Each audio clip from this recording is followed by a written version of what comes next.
শ্রাবণ মাসের যে প্রথম সোমবারটা আমার লাগিয়া এত ভালো হইব সত্যি আমি বুঝতে পারছি না বা কোনো সময় হইছে না।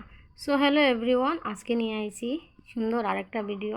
আর সবাই কেমন আছো একটু জানাইও। তো সেদিন আছিল শ্রাবণ মাসের প্রথম সোমবার। আর এদিন কোন মানে কেমনে জানি না পড়ে গেছে তাইর একটা আর্টের মানে আর্ট করিয়া আর কি, জগন্নাথ দেবের আর্ট করিয়া এটা জমা দিতে লাগবো ধর্মনগর চিলড্রেন পার্কে। তো সেদিন তো রওনা হয়েছি, আর প্ল্যান আসিল না আমি যাওয়ার।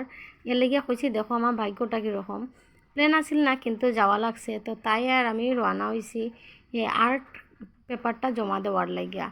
আর্ট আর্ট করিয়া রাখছে আর তার পাপায় জমা লইয়া যেতে আসলা। তো তার পাপা না গিয়া আমারে এমন একটা পরিস্থিতি পড়ছে, বৃষ্টির টাইম, এমনভাবে আকাশের অবস্থা হয়েছে যে পুরা বৃষ্টি আইব আইব এরকম ভাব। তো তাই পাপার কইলা আমি যেতাম গিয়া তাইরে লইয়া।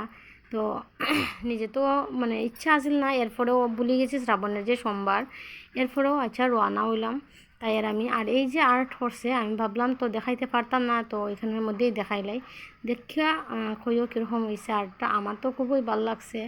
আর তাই যদি চাপ না পড়ে, কিন্তু তাই কোনো দিনও এরকম আর্ট করে যে একটা করে রাখবো এরকম হয় না। তো যাই হোক, তাই আমি কইলাম একটু ভিডিও কর। আর আকাশের অবস্থা দেখে তোমরা বুঝতেই পাররাই মানে বৃষ্টির কীরকম আইব আইব এরকম ভাব আর কি। যদিও বৃষ্টি আইছিল না তখন, তারপরে আমরা গাড়ি ধরিয়ে গেছি।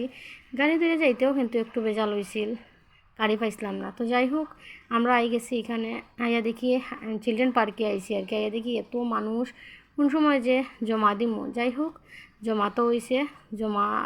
জমা দেওয়ার লাগিয়া অপেক্ষা করে এদিকে তারা ভাষণও শেষ হন না। আর এত মানুষ কোন সময় যে আমরাটা নেব ভাবছি। যাই হোক, আমরা জমা দিলাইছি, দিয়া আইছি। এই জায়গাটা তোমরা চেনো নি একটু কইও তো। এই জায়গাটা আইলে আমার ভিতর যে কীরকম হয় আমি নিজেও বুঝতে পারি না। ছোটোবেলার থাকিয়া এই জায়গাটা আমার খুব প্রিয়। তো এখন তো বুঝতেই পারায় এটা হচ্ছে ধর্মনগর শিববাড়ি। তো শিব মন্দিরে যাওয়ার লাগে আমি ছোটোবেলার থেকে একটু আগ্রহ বেশি। আর এই যে শিব মন্দিরে যাইমু, এটা আমার বাবা, এই মন্দিরে আমার বাবাই পূজা করতা। আমরা ছোটোবেলার থেকে ওদিকে আইছি। তো যেহেতু আমার বাবুয়ে পূজা করতো এখানে শিব মন্দিরে, তো বুঝলাই ওই ছোটোবেলার থেকে আইতাম। আর এখানে লাগিয়া কতটুক টান থাকবো এটা তোমরা নিজেই বুঝতে পারায়। যদিও তখন এত সুন্দর জায়গা আছিল না। আর এরপরে তো খাস টাস হয়েছে, অনেক বছর হয়েছে। তো আমরা ছোটোবেলা থেকে কইলাম যে বাবুয়েও পূজা করেনি কেন। আইসি আর পরে এই মূর্তিটা দেখার পরে আমার মনে খুব শান্তি পাইছি। এরপরে আমরা তো পূজা টুজা দিলাম। তো আমি তাইরে কইছি আর কি আমি একটু ভিডিও করিয়া তুই নাম গোত্র এটি কইলা মানে লিখিয়া দিলা আর কি। তো যাই হোক, আমরা পাশে মানে বাজারের কুটনদার মেয়েও গেছে এখানে। তো আমরা তিনজন মিলিয়া এখানে পূজা টুজা দিলাম, দিয়া আর অপেক্ষা করিয়া তাই এই নাম গোত্রটি লিখবো। এরপরে একটু বইয়া গল্প করবো। আর গেছিও ঘরেও কইয়া গেছি যে শিব মন্দিরে যখন যাইমু তাইলে একটু সময় কাটাইয়া আইমু। অনেক বছর ধরিয়া কিন্তু এরকম সময় কাটানো হয়েছে না। আর না হইলে অন্য বছর তো এখানে মানে আগের থেকেই আর কি, ছোটোবেলার থেকেই আমি যখন শিব চতুর্দশী ব্রত করতাম তো এখানেই সারা রাত্রে কাটাইতাম। আরও তো কত মানুষ আছে। তো মনের ভিতরে একটা আমেজ, একটা টান থাকবোই বুঝরাই। ওই কখনও আমি যখন এডিট করি আর তখন দেখি আর যে মন্দিরটা এত শান্তি পাইছি, আর ভাবছি যে এটা তো আমি ক্যামেরা বন্দি করে লইছি, যখন খুশি তখন দেখতে পারবো। যাই হোক, এখানেও দেখি একজন কে জানি না, আমি চিনি না, পূজাদের। তো এখানে তো আমি ভিডিও করি আর কি। তো শ্রাবণ মাসের প্রথম সোমবার এমনিতেই প্রত্যেক দিনেই কেউ না কেউ পূজা দেয়। তো শিবলিঙ্গ দেওয়ায় আর কি, তো স্নান টান করায়। আর সেদিন যখন গেছি তখন দেখছি, তো আমি একটু ভিডিও করে রইলাম। তো এটা দেখে তো আমার ভালো লাগে। আর এদিন জানি আমরা ঘরের মধ্যে শিবলিঙ্গ স্নান টান করাইয়া গেছি, তাইও স্নান করাইছি, আমিও স্নান করাইছি, করিয়া গেছি। তো এটা তো সকালবেলা করছি। আর এই যে গেছি বিকালবেলা আর কি শিবলিঙ্গ মন্দিরে গেলাম, গিয়া মনে হয়েছে না এখান থেকে আইতাম।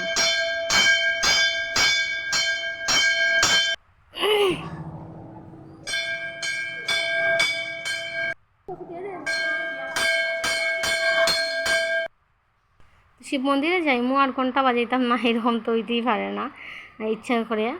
তো আমরা তিনজনে ঘন্টা বাজাই নিলাম। এরপরে এখানে একটু সময় বইয়া টইয়া গল্প করিয়া আমরা আবার রওনা দিলাম বাড়ির উদ্দেশ্যে। তো তাই একটু জুতা লাগাইতে একটু দেরি হওয়ার, তো আমি ভিডিও করি, আর তাই আবার লজ্জা লাগে তাই বেশি ভিডিও করলে। তো শিব মন্দির যা বাই বাই টাটা কইয়া আমরা আবার গেলাম বাড়ির উদ্দেশ্যে যাইতাম। হঠাৎ মনে হয়েছে শ্রাবণ মাসে সবুজ চুড়ি পরতে হয়, তো আই গেলাম সবুজ চুড়ি কিনতে। তো হয়তো তোমরা ভাববা যে এখানে সবের হাজব্যান্ডে চুড়ি পরাইয়া দেয়, আমার বেলা অন্য কেউ পরায়। তো আমার হাজব্যান্ড চুড়ি টুড়ি পরাইতে পারে না, যার কারণে নিজেও একলা একলা পড়তে একটু কষ্ট হয়, ভাঙ্গি টাঙ্গি লাইমু। তো আমি ওই দাদাটারে কইছি আর কি, দাদা আমার পড়াইয়া দিলেন। তো আমার মেয়েরে পড়াইয়া দিছেন। এরপরে তাইও কিনছে, কুটনদার মেয়ে তাইও কিনছে। তো আমরা চুরি টুরি পড়ি আর কি, একজন আরেকজনে দেখি, আর আমার মেয়েও খুশি আমিও খুশি, আর তাই তো নিজে তাই রাত একদম হালকা পাতলা, তো তাই চুরি পরে লইছে। তো ভিডিওটা কীরকম লাগছে অবশ্যই কইও। সেদিন আমার সেই সোমবারের কথা এখন পর্যন্ত মানে এত ভাল লাগে আর কি। যাই হোক অনেক দিন হয়ে গেছে ভিডিওটা দিতে, আমার একটু লেট হয়ে গেছে। তারপরে তো বাইরেই গেলাম, আমরা বাড়ির উদ্দেশ্যে আই যাইতাম, রাত্রে হয়ে গেছে। যাই হোক ভাগ্যক্রমে একটা গাড়ি পাইছি, উত্তরকালে গাড়ি করে মিলে না, তো যাই হোক পাইছি। এরপরে আমরা আবার রওনা হয়ে গেলাম বাড়ির উদ্দেশ্যে। সবাই ভালো থাকো, সুস্থ থাকো, হর হর মহাদেব।